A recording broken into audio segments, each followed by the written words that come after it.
Welcome to another Rep Matters production. My name is Phil and I'm your host for today.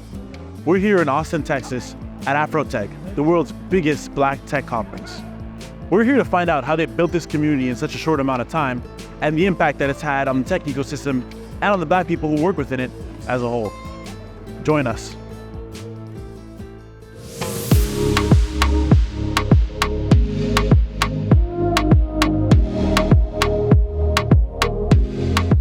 In order to get the full picture, we had to go straight to the source and interview one of Afrotech's co-founders, along with another formidable ecosystem builder in the venture capital space.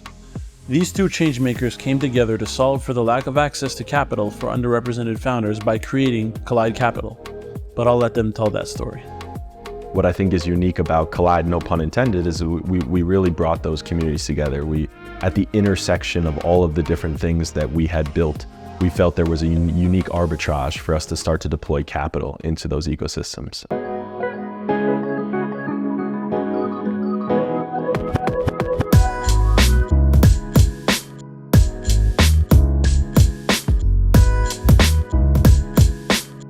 I'm here with Aaron and Brian. Thank you both for being here with me. Thank you for your time. Thanks for having us. Good to see you. So first of all, I want to say a huge shout out to both of you. You've been a huge inspiration in my journey personally, the transition careers, both on the VC side and then also on the event and community side. So the blueprints that you guys have both set with BLCK VC, with Afrotech, thank you very much. No, we appreciate it. And we say this often, we're also standing on the shoulders of giants here. And so each generation begets another generation. And what we want to try to do is continue the legacy. One of the things that we saw, and one of the reasons that we created Afrotech, was not to create something new for Black people in tech. It actually first started as a way to celebrate and recognize all of the amazing things that were already happening with Black people in tech, and to try to find a way to shine a light on them. And so what would often happen is, my co-founders, Morgan, Jeff, Jonathan, we'd be in Silicon Valley, we'd be at events, we'd be at corporate events with corporate, Fortune 500 companies and tech companies, and we'd ask them directly, and we say, hey, look, how come you're not hiring more Black people?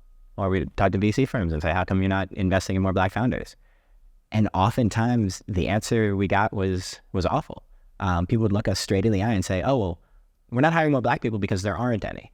There aren't any Black people in tech. Or we're not investing in Black founders because there aren't any. Which was wild to us because we could each pull out our phones and look at 100 qualified Black engineers from top schools who have great resumes, who are looking for work, or incredible Black founders who are building in the ecosystem.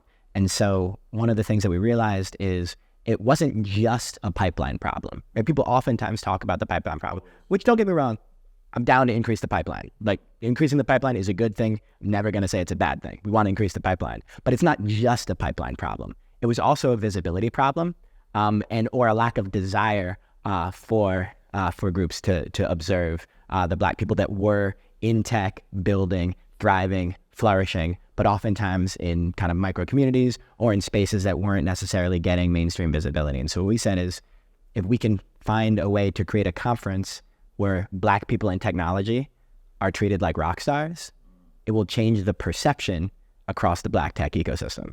And that was kind of one of the original impetuses for why we created Afrotech in the first place. As we walked through the conference, we could tell there was no shortage of Black talent. I wanted to know more about your experience, what brought you to Afrotech, and how you found out about it. Yeah, so I found out about Afrotech from a friend, and I came because I wanted to experience my people in all their brilliance. I currently work in aerospace and defense here in the U.S., and that is about 70% Caucasian male above the age of 50. So I myself am an outlier in my company, so seeing people who look like me, representation, like what we were talking about earlier, really matters to see people that look like me who are being brilliant in the tech space. So if pipeline isn't the limiting factor, then what is? And so you're like a multifaceted storyteller. Controlling narratives and things like that is important within storytelling. How important was it for people to come together and control that narrative? And what was the impact of that, the lasting impact of that? Yeah, I mean, I think it's one of the things that I care about most. Before Collide Capital, I was running Blavity, and before Blavity, I was a spoken word artist. So I spend a lot of time thinking about how the stories that we tell about ourselves and the stories that we tell about one another actually impact the power that we have in the world. And so the reason that we wanted to own the narrative about Black people in technology was because the narratives that we're spreading were harmful to us. If the narrative is only it's hard to raise capital as a Black founder, or if the narrative is it's difficult to get a job in technology if you're a Black person, then that's subtly over time, if that's all you hear, it's discouraging. It slows the momentum. And so, look, as a Black person in the United States, as a Black person in the world, you don't need to be reminded that it's difficult to be Black. Right? Like, we all know. Like we know, right? So sure, we can talk about it, but if that's the only narrative that we're sharing, that's actually not helpful. What we need to be having the conversations about is, okay, for the folks that have made it, how'd they do it? Right? For the folks that have raised capital, how do they do it? For the folks that have gotten jobs, how do they do it? And we need to be sharing these tips, these tricks, these tactics with one another. And we want the narrative to be not, it's hard. We want the narrative to be, sure, it's hard, yet it's possible. And by the way, here's how you do it. Let's support one another to make it happen. Yeah, love that. So, Brian, similarly, you built a community with Black VC. You're a co-founder of that. What inspired you to do that?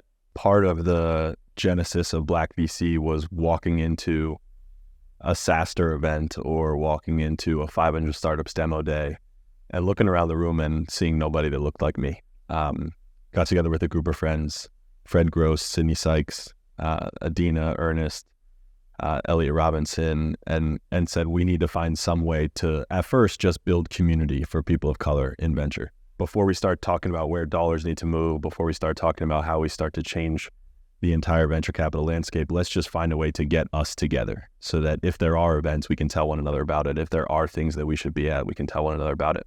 And in 2018, that's what we did. You fast forward 4 years now, Black VC is the largest Black investor ecosystem in the world, supporting people of color, not only getting into venture, but up and through the ranks as well, into check writing capacities, into seats where they can pound the table, into seats where they can make a difference for founders of color. It's one of the things that we've been frustrated with over the years is the lack of change, despite all of the things we talk about around founders not getting more capital. And so we think that the best way, the fastest way to change that is to put more people of color into check writing seats where they can be the ones deploying into those communities because they know those communities best. If you look at Silicon Valley, Lightspeed, Benchmark, Sequoia, Bessemer, you can name all these funds that have done tremendous things and made a lot of people a lot of money, frankly. There were people of color in those seats. And so, you look today, fast forward 4 years, Elliot Robinson runs the growth team at Bessemer Venture Partners, one of the only people of color sitting in a seat writing a $30 to $75 million check. How do we get more people like that into those seats? Mercedes Bent at Lightspeed, one of the few women of color who can actually stroke a $1 to $10 million check and get excited about a deal and bring her team around that deal. It's very hard in an analyst or an associate seat to do something like that. And so that was some of the change that we were trying to drive is helping people recognize that unless you have people of color in the room during that investment committee process, there's always some other deal or some other thing that people will try to get across the line if they don't understand the kind of need and the impact that founder is solving. And so proximity, you talk about Brian Stevenson, Equal Justice Initiative. Proximity to the issues or to the experiences is something that I firmly believe in. A founder should have experience in the issue that they're trying to solve. And so similarly, the investor needs to have experience or some proximity to what that founder is going through. And we believe that Black VC is kind of one of the ways that we can help solve that. And so Black VC really focuses on, identifying unique and creative ways to solve some of the problems that are sort of systemically involved with the venture community. And we still have a lot of work to do, but I'm very proud of some of the work we've done so far. It's worth noting that in 2022, only 1% of venture capital dollars went to Black founders, and only 4% of investors identified as Black, 97% of whom did not hold key decision-making roles at their firms. So Aaron, tell me about the evolution of Afrotech, how it started, and how we got to the major institution and staple in the Black community that it is now. Yeah, for us, Blavity really rose out of when Michael Brown was murdered. And this was coming off of a different wave of Black death that was happening in this country over a decade ago, where we saw Troy Davis executed by the United States. We saw the murder of Trayvon Martin, and then leading up to Michael Brown in Ferguson. And Ferguson is very close to St. Louis. in St. Louis is where me and my 3 co-founders of Blavity all went to undergrad. So we all went to Washington University in St. Louis, very close with a lot of the organizers that were in St. Louis. And so we started seeing the narrative being told about what was happening. And it was disgusting because the narrative wasn't unarmed Black person murdered. The narrative was there are mobs of Black people rioting in the street. Watch out. Board up your homes, protect your windows. And when we see news stories that care more about property than about people, it always raises question marks. So we started asking ourselves, okay, why is the story being told this way? And we started realizing that there wasn't actually a leading media publication for Black millennials to look to tell the story in the right way. In the way that my grandfather's generation had Jet magazine, or that my mom's generation had Essence magazine. We were looking to say, okay, what actually exists for Black millennials who engage news through social, who are mobile first, who are digital natives, and we didn't really have a platform like that. So the urgency came from that moment, and we were seeking that. And the reason that we believed we could do it, it was really based on the tenets of our undergraduate scholarship program. It's called the John B. Erving Scholarship Program, which is a Black leadership training program at Washington University in St. Louis. And this is where we had old heads from the administration, all the way up to kind of some of the most senior deans, Black deans at WashU, who would look at us. You're 18 years old, and they say, if you see a Black person walking around campus, you say hi to them. You go up to them, you shake their hand. If they look lost, you ask them where they're going, and you walk them to where they're going. Right? These were the values that were instilled in us. There was a book called Habits of Achievement that was written by one of the leaders of the program that was about how to live a life of leadership, of authenticity. One of these concepts that we had as undergraduates was a concept where if there were a couple Black people gathering, oftentimes around lunch or dinner, around a table at a cafeteria, a couple more Black people would come over, say hi to them. A couple more Black people would come over. Pretty soon you'd have 20, 30 Black people. We'd pull up chairs, we'd pull up tables, and at that conversation, on one end of the table, you could be talking about your engineering homework. On the other end of the table, you could be talking about whatever party you're supposed to be going to the other weekend. Sure, we were talking about race, but you're also talking about family, you're talking about love, you're talking about God. I went through heartbreak. Oh, go talk to Whitney over there. She really is good to talk to people about heartbreak. Oh, I need to get an internship. Oh, go talk to Greg over there. That was the table that I went to when I needed something, when I needed advice, when I needed support. And then when I became an upperclassman, that was the table I sat at to help mentor and guide underclassmen. Now you were the OG. Now I was the OG. and that was the cycle, and that's just how it worked. And that phenomenon of seeing other Black people and then just moving toward them, we called that Black gravity, or Blavity for short. And that's what we called it. And I didn't even know that. I don't think you told me that in our initial conversation. Yeah, I don't know. Yeah, so that's where the word came from. While the John B. Erving Scholarship is only 30 years old, across the U.S. is a rich history of Black-focused higher education in the form of historically Black colleges and universities, or HBCUs. Just minutes from where we were conducting this interview was a perfect example of Black gravity. Huston-Tillotson University, an HBCU, which also happens to be the first institution of higher learning in all of Austin. Visiting this space really put into perspective why Canada is lagging so far behind on topics of racial diversity. Huston-Tillotson was established in 1875, only 8 years after Canada as we know it was created, at a time when only 0.3% of Canada's population was Black and 14% of the US's was. That's at least 150 years of creating millions of Black professionals in the US, which is a foundation and track record that Canada does not share at the same scale. So when we then graduated, we all found ourselves in these white-dominated corporate spaces, and we also saw this need for a narrative control shift for Black millennials. What we said is we wanted the experience of coming to the website, or the experience of coming to an app, or the experience of coming to a conference. We wanted that experience to mirror that same experience that we had as undergrads. We wanted it to feel like family. We wanted the conversations to represent the entire cacophony of all of the conversations that were happening in the Black community. And one of the mistakes that a lot of mainstream white-led media publications made when they tell Black stories, they say, oh, we're telling a Black story, let's have a story about racism. Black people aren't only talking about racism. Sure, we're talking about it sometimes, but in the way that we talk about it at a cookout or family gathering, racism is one among many conversations that we're flowing seamlessly throughout. And we want to be able to talk about that as well as all of the other things that Black people were talking about. And that's what the experience of Blavity was when we first built the site. You can go on the site and you can talk about music, art, culture, politics, racism, technology, excellence. And then we said, okay, we're going to juxtapose these two dueling themes of media content, which is Black pain and Black joy.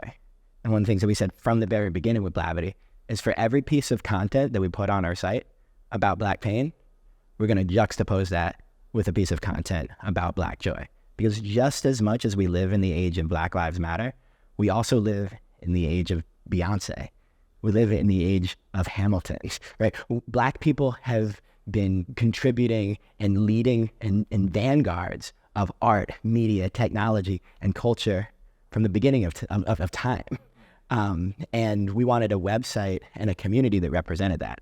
And so Afrotech is the experiential outcropping of that digital community, of that philosophy, a celebration of Black people and technology, and a recognition that we have always been and still are leading in this field. Yeah, and I got to tell you, I felt it at the conference yesterday. I walked into the exhibit hall, and there's a DJ, and I walked into some Cameron, and I was like, oh, this is different. This is just different because, walking into somewhere where you feel that energy right away, you're like, this is like I'm walking into my boy's house, and I can just... You should have brought your better kicks. And you're like, wow, I didn't even know. That's how you felt when you saw my kicks. Yeah, exactly.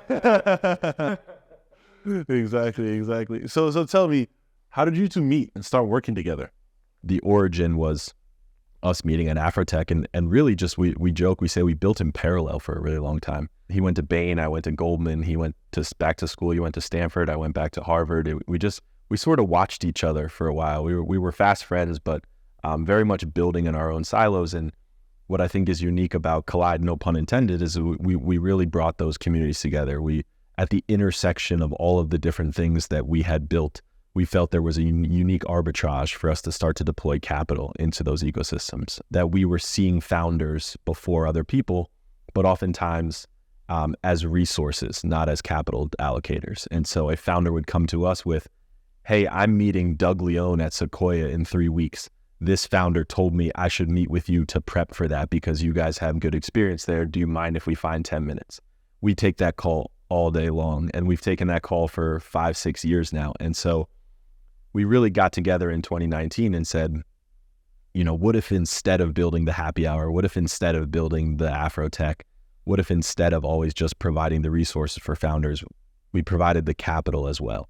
And that was the genesis of Collide Capital, was identifying ways for us to uniquely position the brands, the communities, the relationships that we had built as early stage ecosystem builders and transitioning them into early stage capital allocators. And so we predominantly focus at the pre-seed and seed stage because this is where we meet those founders. This is where we meet them authentically. This is where they need us the most. And so we try to find founders at that early stage and provide an on-ramp to downstream capital, provide an on-ramp to early customers, potentially even with early hires. We try to do our best to help founders say, hey, we've sat in the other seat. We do understand what's going on in Silicon Valley. Let us help accelerate your journey and set you up for success. You're a great salesman. We try. We try.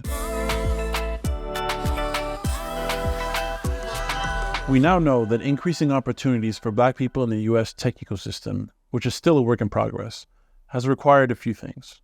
First, the nurturing of a pipeline of Black talent while shifting the narrative of Black presence in the space, then building community around that, and eventually providing capital to scale Black-led companies that will inevitably grow from that environment. But what does this mean for Canadian founders? When did you first hear about sort of Blavity, Afrotech events, and the content and all that? Yeah, so first I heard about Afrotech. I was reading a lot of their publications. They feature a lot of the Black startups coming out of the US. They actually wrote a couple articles about us and what we're doing up in Canada. And so I've been in contact with them for a little bit, heard about this conference, wanted to come and meet some of the folks and check out what's going on down here. So, what's been the highlight so far?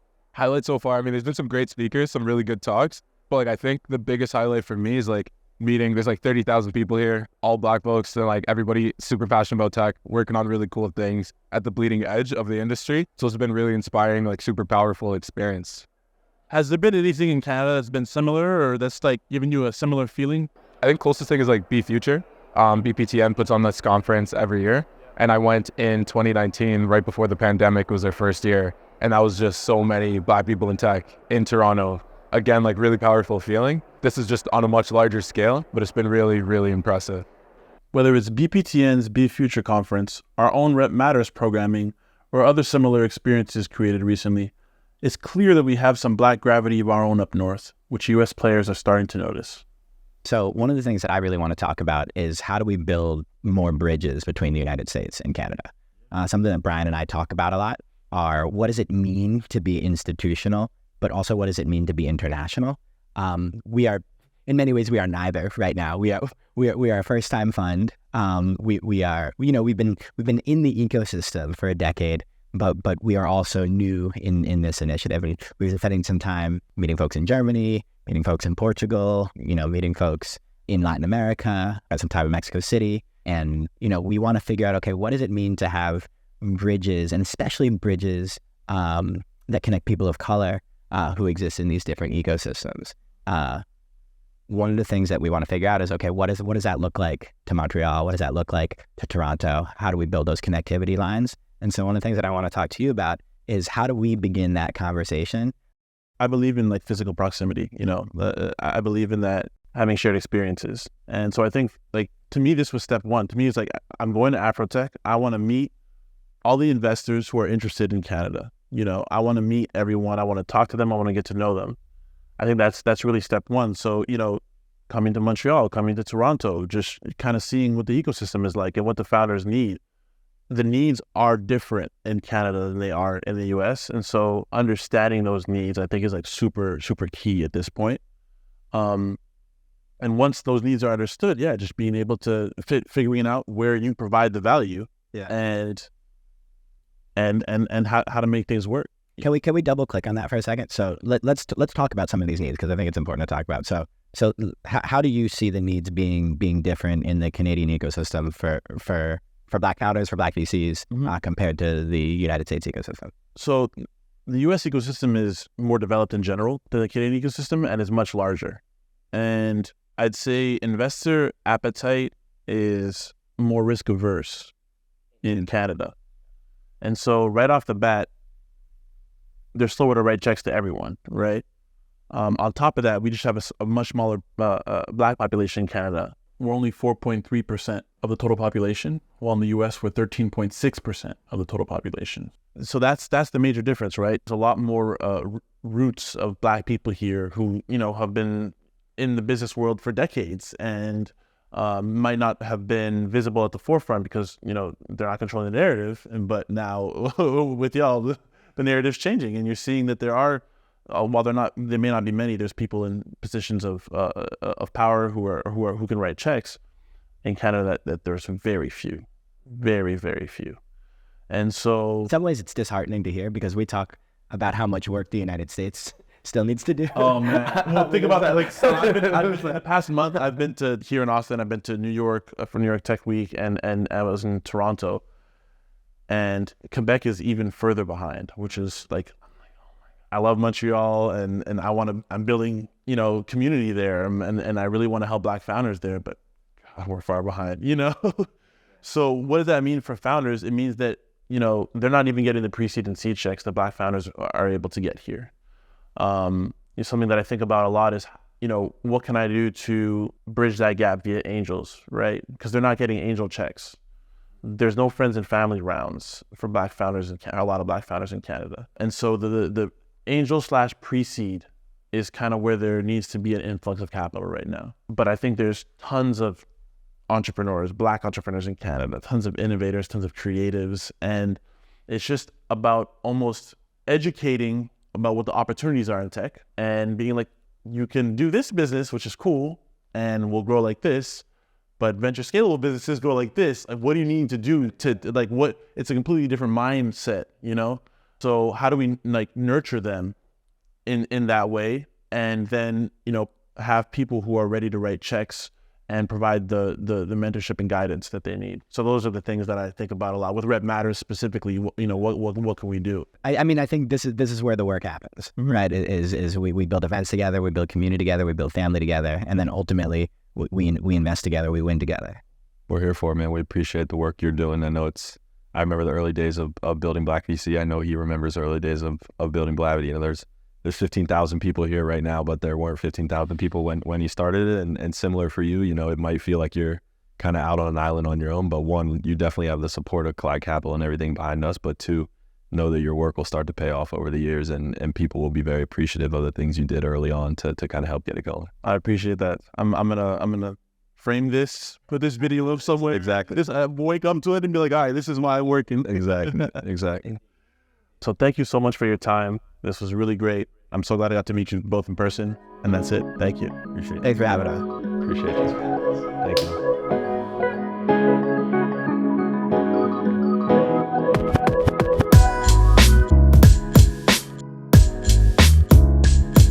Thank you all for joining us at Afrotech 2022.